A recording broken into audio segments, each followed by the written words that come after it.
आपके इन वाजिब सवालों के साथ हम हैं, आपके साथ लड़ रहे हैं और लड़ेंगे कि वो हमारे पीछा करके अपनी बातों को रखने का काम करेंगे और साथ ही वेतनमान पर 62,000 पारा शिक्षकों का वेतनमान पर पहल करेंगे। धन्यवाद।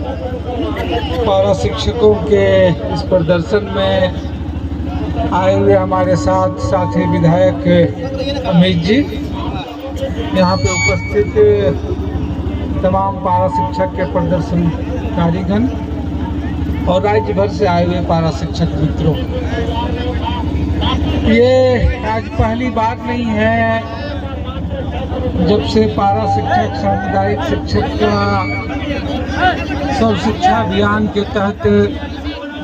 ये चल रहा है। कोई ऐसा सत्र न हो, कोई ऐसा साल नहीं हो आपकी लड़ाई लड़ी, और ये आपकी लड़ाइयों का ही नतीजा है कि धीरे धीरे आप भी लड़ाइयाँ भी मजबूत होती गई और आप धीरे धीरे सीढ़ियाँ चढ़ते गए। लेकिन अभी भी जिस समान काम के लिए समान वेतन की मांग आप कर रहे थे, वह भूमिका है। और कोई भी सरकार, जो सरकार जिन लोगों के द्वारा बनी है, जिन आंदोलनों से बनी है, जिनके सहयोग से बनी है, उन आंदोलनों को भी भूलने की अगर कवायद करे, उसकी भूमिका को ही कम करने की कवायद करे, तो सरकार कोई भी हो, किसी की भी हो, दौर कोई भी हो, समय कोई भी हो, आंदोलनकारी ताकतें, आंदोलनकारी लोग हैं, इसका जवाब मांगेंगे ही और सरकार को जवाब देना ही पड़ेगा। जहाँ तक अभी की बात है, लगातार मुझे याद है हमारे मित्र लोग यहाँ अगल बगल बाएं दाएं सब खड़े हैं। जब पिछली आज इन सवालों को आप लेकर के रह रहे थे, पिछले दिनों कोविड के बाद लगातार आपके वार्ता दर वार्ता हुए, और जब एक समझौता हो रहा था, संयोग से मैं भी उस समय वहाँ था, और उस समय ही मैंने तत्काल कहा, जो हमने प्रारूप देखा, मैंने कहा कि ये चीजें हम जिस मंजिल के लिए लड़ रहे हैं वो तो कतई ये चीजें नहीं है, और बाकी तो छोड़ दीजिए। और जो है कि जो पारा शिक्षक नीट भी पास कर गए हैं, उनके लिए तो और भी ये ज्यादा अपमानजनक जो है ये साबित हो रहा होगा। इसलिए लोगों ने, बल्कि आपको याद होगा, आप जब पूछ रहे हैं कि हमसे सवाल पूछ रहे हैं, मुझे याद है आपके कई हमारे अगल बगल मित्र खड़े हैं कि आइए इसको लेकर के फोटो खिंचा लीजिए। हम क्या, आप फोटो खिंचाइए, मैं फोटो से थोड़ा दूर ही रहूंगा, क्योंकि कल को जब ये मैं जो कुछ विसंगतियां देख रहा हूं, कल जब ये लागू होगा तब शायद इसकी हकीकत हमको, आपको, सारे लोगों को समझ में आए। और आज आप देख रहे हैं कि स्थितियां ये हो गई है कि टेट पास, बाकी सामान्य शिक्षकों की जो मांग है वो तो है ही, टेट पास पारा शिक्षकों के लिए भी जो ये नियमावली लाई गई है, वह भी आज उसको परमानेंट भी कर दिया जाए। अगर हम मान लें ये 26,000 में से 50% में से 13,000 अगर हो ही जाए, 12,000 हो ही जाए, वो दिगर बात है। हम भी और आप भी जानते हैं इसमें न्यूनतम अर्हता, बाकी सारी चीजें हैं, वो संभव नहीं है। लेकिन अगर हम एक मान लेते हैं कि 12,000 13,000 टेट पास पारा टीचर बन भी गए, उनको सरकारी शिक्षक का दर्जा मिल भी गया, तो अभी इनके लिए वो एक तरीके से बेईमानी साबित होगी, क्योंकि इसमें और सारे बदलाव करना जरूरी था। क्योंकि हम जान रहे हैं कि पारा शिक्षक जब से हैं वो रिटायर हो रहे हैं, कई रिटायर हो चुके हैं, आज ये ज्वाइनिंग कर भी लेंगे तो अधिकांश लोगों की हो सकता है वो 10 साल की सेवा अवधि भी नहीं रहे। आपके ज्वाइन कर लेने के बाद भी जो है आपको पेंशन की सुविधा नहीं मिलेगी, आपकी सारी चीजें सुविधाएं नहीं मिल पाएगी। इसलिए हमने दो बार हमने कहा कि भाई इन चीजों पे संशोधन करना जरूरी है, जो टेट पास पारा शिक्षक हैं उनके लिए भी और जो सामान्य शिक्षक हैं वो के लिए भी।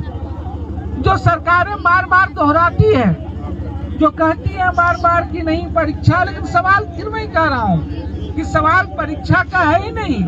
सवाल सिर्फ और सस्टेशन का है। इसलिए आपने देखिएगा कि सर्व शिक्षा अभियान जो शुरू हुआ और इसी सर्व शिक्षा अभियान के बाद ये गलतियां बार बार दोहराई जा रही है।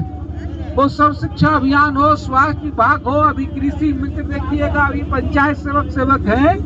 कि अस्थायी कामों के बजाय ही योजना आधारित जो है वो रोजगार जो है वो दिए जा रहे हैं। और जब सरकार एक प्रोजेक्ट के बतौर काम करेगी, और अब तो और तेजी से चल रहा है ये चक्का, तो अब सर्व शिक्षा अभियान में नहीं, आप रेल में देख लीजिए, आप सेना में देख लीजिए, और सरकार जितनी मजबूत बन रही है, ये इतनी ही तानाशाही से सारी चीजें चल रही है। वो चाहे केंद्र हो या राज्य हो, वो तमाम जगहों पे देखिए, रेल में भी ठेका, सेना में भी ठेका, और बाकी अभी आप देख लीजिएगा ये नियुक्तियां उससे थम नहीं पा रही हैं। तो सवाल उसका नहीं, बल्कि आप सस्ते श्रम का शोषण कर रहे हैं, और आप जो परमानेंट भी जो नियुक्तियां भी कर रहे हैं, आपने देखा दबाव से हुआ कि भाई शिक्षा में कम से कम किया जाए, तो शिक्षकों का पे स्केल ही घटा दिया गया है। इसलिए जो सबसे जरूरी बात है कि भाई आप कोई नई नियुक्तियां नहीं कर रहे हैं, आप ऐसे भी पारा शिक्षकों की नियुक्तियां बंद कर दिए हैं। ये उन लोगों के लिए है जो 10 साल से 20 साल से अपनी सेवा दे चुके हैं। इसलिए उन तमाम शिक्षकों को सरकार को एक बार फिर से विचार करनी चाहिए, और ये अंतिम साल है। इसलिए मैं यहाँ भी पहले भी सदन में कह रहा हूँ, आज भी जब बात हो रही है, जो बार बार कह रहा हूँ कि जो सरकार जिन आंदोलनों से, जिन राज्य के युवाओं से, जो उनके सहयोग से बनी है, अगर इनको अनसुनी करेंगे, इनको ये सारी चीजें करेंगे, तो सिर्फ नियुक्तियां नहीं, कम से कम जहां जिन मसलों पर हैं, आपके पास तमाम रिपोर्टें आ चुकी है, आपके ही विधि विभाग की रिपोर्ट आ चुकी है, या पिछले दिनों हमने देखा कि चाहे टेट पास शिक्षक हों, उनके बारे में भी जो है सुप्रीम कोर्ट मामला गया था उत्तर प्रदेश के संदर्भ में, बाकी जगहों में उसके लिए भी हो गए हैं। तो सरकार को फिर से इससे पुनर्विचार करते हुए उन तमाम चीज़ों को करना चाहिए, और जो शिक्षक हैं उनको वन टाइम जो है वो परमानेंट सरकारी शिक्षक का दर्जा देना चाहिए। और ऐसा किया गया पिछले दिनों, आपको लग रहा होगा बीच में NRHM के तहत स्वास्थ्य कर्मी थे, वह भी अनुबंध कर्मी में। ऐसा नहीं है कि आपके साथ कहा जा रहा है तो ये पहली या कोई अनहोनी घटना है। हम लोग दूसरे राज्यों का उदाहरण देते हैं, दूसरे राज्यों की बात छोड़ दीजिए, इसी राज्य में हुआ है, और इसी राज्य में इसी सरकार के द्वारा हुआ है। मुझे लग रहा है उस समय शायद हेमलाल मुर्मू जी या कोई थे स्वास्थ्य मंत्री थे, हमारा ही एक सवाल था उसमें, कुछ दिनों तक की मिली जुली शायद कोड़ा जी की सरकार थी, और उसी समय NRHM के तहत जो स्वास्थ्य कर्मी थे और जो लंबे समय हुए थे, वो वन टाइम करके उनको किया गया था। इसलिए सरकार को इस बात पे विचार करनी चाहिए। जहाँ तक हमारी बात है, वो कल हो, आज हो, सरकार कोई भी हो, सड़क में जो आंदोलन चल रहे हैं, आपके जो वाजिब आंदोलन चल रहे हैं, इस आंदोलनों के साथ प्रतिबद्धता हमारी सड़क में भी है, सदन में भी है। पिछले दिनों में ही आपके मुद्दों के साथ खड़े रहे हम लोग, आगे भी खड़े रहेंगे। और हमने यहाँ ही नहीं, वो मंच पे नहीं, यहाँ भी नहीं, अभी आपने गिरिडीह में जब बात हो रही थी, 2-2 बार CM थे, तो वहाँ भी हम लोगों ने कहा है। और इसलिए जो आंदोलनों की बनी हुई सरकार है, युवाओं की बनी हुई आकांक्षाओं है, इन आकांक्षाओं को निराश करना, इन आकांक्षाओं का गला घोटना, या जिन मसलों में आप कम से कम दे सकते हैं, जिनमें सबसे कम कठिनाइयां हैं, उनको सरकार को हल करना चाहिए। आपके इन वाजिब सवालों के साथ हम हैं, आपके साथ लड़े हैं, लड़ रहे हैं और लड़ेंगे। धन्यवाद, शुक्रिया, इंकलाब जिंदाबाद।